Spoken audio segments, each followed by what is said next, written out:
I think of Cora and how bad her face looked. Someone tried to kill her. There's no other way to look at it. Okay, I finally say. You can talk to her, but I want to be there. Officer Grady looks like he wants to argue with me on this point, but quickly understands that there is no chance of changing my mind, and nods in agreement. You can stay while I talk to her, but I'm going to ask that you don't interrupt.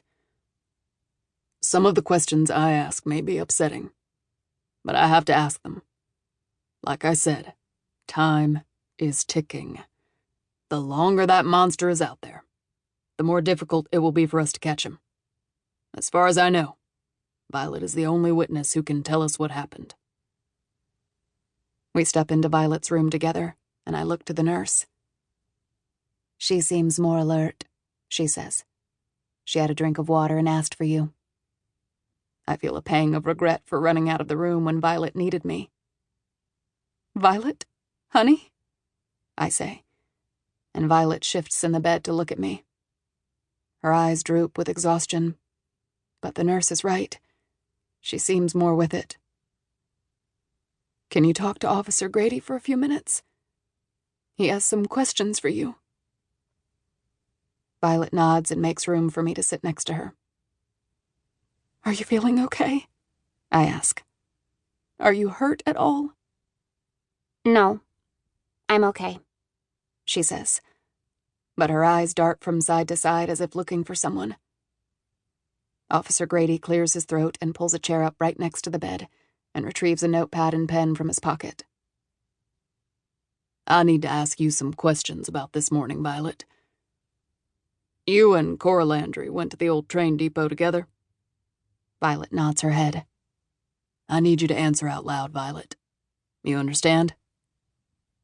Again, Violet nods, and I slide my arm around her shoulders. Yes, she says, and then, yes, we went there. Was it just the two of you? And Jordyn. Jordyn came too. I look at Officer Grady in alarm, but he coolly jots down what Violet is saying. There was no sign of Jordyn at the train yard. Was she hurt too? Was she taken? Do you know where Jordyn went? He asks, and I'm relieved he at least asked the question. She wasn't there when we found you and Cora. Violet gnaws at her lower lip. I don't know. She was there with us, and then she wasn't. You and Jordyn were spending the night at the Landry house? Yes. How did you get to the train yard?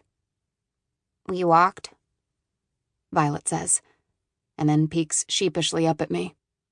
She knows she's supposed to ask me before she ever goes anywhere. I've learned the hard way with Max, and am trying to set firm rules with Violet. My fingers itch to look at my phone to see if Max has checked in, but I don't want to interrupt now that Violet's talking. The train yard is how far from Cora's house?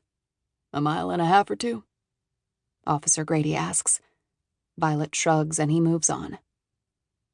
What time did you leave? Around midnight, she says without hesitation. Midnight? I ask, unable to stop myself. Why in the world would you three be roaming around town in the middle of the night? I feel Violet go rigid next to me. Officer Grady reaches over and pats Violet's knee. Hold tight, will you, Violet? I'm going to talk to your mom out in the hall for a sec. You're doing great.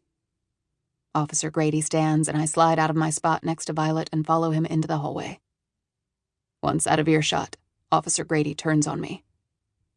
The agreement was I ask the questions and you listen, right? How am I going to find out what happened if you keep interrupting? A red flush creeps up his fleshy neck, and I realize he's right. I need to shut up. He's trying to get all the information he can so he can catch the bastard, and I'm stuck on Violet sneaking out in the middle of the night.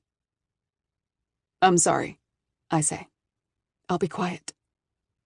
You know what would be even better? He asks. If you would let me finish interviewing her without you in the room. Kids talk more if the parents aren't listening in. Again, I know he's right.